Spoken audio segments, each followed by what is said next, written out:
to another session of Pride Training. Today we're going to be talking about week 4, and if you've watched some of my other videos, I'm going to link them all down below. Please start at the beginning so you don't get confused. But I was saying that it stands for the pre-service training for prospective foster parents. That's not what it stands for, that's what it is. It stands for, I am going to read it so I don't screw it up, Parent Resources for Information, Development, and Education. So session 4 was all about meeting the developmental needs again, but really pertaining to loss.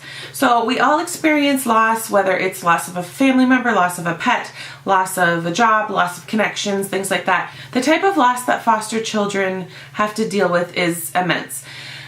Doesn't matter how bad their family situation was, in most cases that's all they've ever known. They don't know that there's a different way. So when they're removed from their families, even if they're being neglected, abused, they are terrified. They don't know why they're being removed, what's going on, and they just want to be back with them.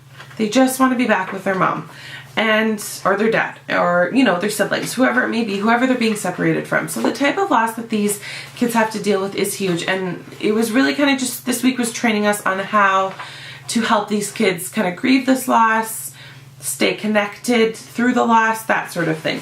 So we had to make a little loss chart, and we actually had to, explain types of loss that we've experienced in our own lives and how it made us feel, and how long we were upset for and what type of emotions were we feeling. Was it just typical like sad, or were you angry?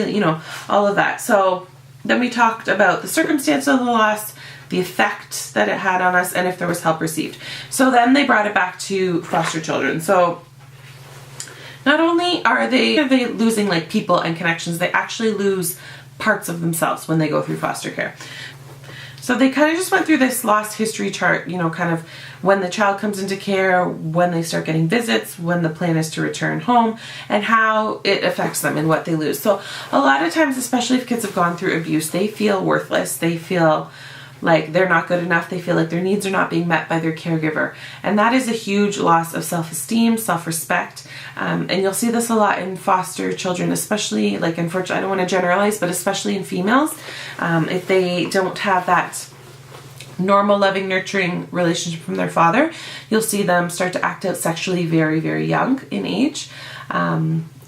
And that doesn't necessarily mean they've had to have been sexually abused, just if they've been kind of neglected and not felt that like normal, healthy father's love, they will look for it, and they start looking for it at a very young age, and they look for it in really like unhealthy ways. So that's a very common thing that you will see in foster youth, especially with women. Again, not in all cases, I don't want to generalize, but it is definitely something that kind of comes up. We talked about how the loss affected their behavior, whether they would, kind of hold their emotions in, or they would kind of let them out. And internalizing, when you're holding the emotions in, they talked about depression, anxiety, hysteria, obsessions, phobias, suicidal tendencies, and letting it out was more like conduct problems, behavioral problems, increased demands, ADHD, cruelty, lying, stealing, and aggressiveness. So we've actually seen these behaviors kind of back and forth. We have very good days with our foster son, and we have very bad days with our foster son. And I would tend to say that he more kind of lets it out. He doesn't internalize things so much, but there's definitely some times where you can tell there's something wrong with him, but he's just kind of withdrawn, and he doesn't want to talk about it, and he just looks sad. But most of the time we're dealing with aggression, outbursts, a lot of like ADHD activity. He hasn't been officially diagnosed, but a lot of ADHD kind of tendencies, very, very loud, very, very active, very, like, can't concentrate. And this is just him kind of expressing his emotions and how he's feeling about the loss that's happened in his life. They kind of talked about the pathway through this grieving process of loss, and it typically falls into 1, 2, or 3 categories. The children that come into the care, usually they've experienced all 3 categories. So the 1 is loss of health from abuse or neglect. The 2 is loss of significant persons, parents, siblings to who they felt a strong connection. And the 3rd is the loss of self-esteem. They feel worthless, they feel inadequate, they feel very out of control, they don't have any control of the events that are happening in their life. So these are the 3 categories we kind of talked about. And then again, we brought it back to teamwork and how us as the resource team can kind of help these kids through this loss, explain it to them, help them through the emotions, whether they're internalizing or whether they're, showing outward. Again, there was a little story, I read it in one of my last videos, and I got a lot of positive feedback, so this one's a little bit shorter, but I'm going to read it again. A birth parent's perspective. They tell me I need to let her go. I'm Susan's mother. I thought I'd tell you a little bit about me. I started hearing the voices before Susan was born, when I was about 16 years old and in school. It was very confusing, and then they only got worse. Bill, Susan's father, and I were dating when we were 16. I was pregnant and we got married. At first I thought the voices were just the stress, not enough sleep, a lot of money worries, a baby, and all that stuff. All along the voices told me to do things, and sometimes people said they worried about Susan. Somebody sent a worker who helped for a little while. But around the time Susan was 7, I went into the hospital for a whole year. I missed her 8th birthday. I knew they were all ashamed of me. It was tough in the hospital too. The worker and some neighbors helped me to go home. 6 months later, Bill was taken seriously ill. Within 2 years' time, he was dead. I had no money, no family, my own medical problems, no job, and an 11-year-old daughter who was a nervous wreck all of the time. I asked my aunt to help. For a while, she helped care for Susan for weeks at a time, taking her to school, feeding her, etc. I still had no job, and money was getting tighter and tighter. I often forgot to take the pills they gave me. Susan looked scared sometimes when I said things. Then one day we got evicted. Next thing I knew, Susan was in foster care and I was on the streets. Homelessness takes it all away.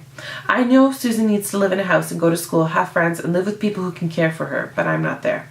They tell me I need to let her go, but she's all the family I have left. I write her cards all the time and send her money to that court place. I sure hope they give it to her so she knows I care even if I'm not with her. Maybe she can save up and come visit me someday. I only visit her once a year, that's the agreement, but I get excited every time. She's okay and getting so tall. I wish things weren't like they are, but she seems happy and okay with this. That is something that's important to me. So again, just kind of don't be judgmental. You haven't walked a day in their shoes, a mile in their shoes. Just looking at it from the birth parent's perspective and trying to be compassionate to them. I mean, I know a lot of you are asking for an update on our current case right now, and I like I've said before, I can't give you a ton of details for confidentiality reasons, but I've been really trying with our boy's mom. And and sometimes I see her and I think things are good and things are going well, and then other times in other conversations, I feel like I'm really getting pulled into drama and manipulation and lies, and I get very emotionally involved, so it's very hard for me to kind of step back, because I want to help her and I want to see her get her boys back. But sometimes I'm just like, they're safe, and I know they're safe here with me, and I just kind of want to keep it that way. So it's a really kind of mixed emotions. I think this is the hardest. This is the hardest case I've had so far with a birth mother. Our other ones were all a little bit easier, and I don't know what makes. I mean, I do know, but I can't really get into what makes it so different. But it's a lot, and she's a lot, and her behaviors can be erratic and just not consistent, and it's just hard. It's just hard for me. So I do try and support them, but sometimes for your own mental health, you just need to step back. And I actually had something happen this week with my grandmother, my own family, and that's affecting me emotionally. And I just kind of had to email the workers today and say I need to take a step back with contact with mom, because we do a lot of texting, a lot of calling, and she's gotten pretty persistent lately, and I just she won't even go to the workers when things need to be addressed with the workers. She comes directly to me, and I just kind of had to send out an email and say, this needs to stop.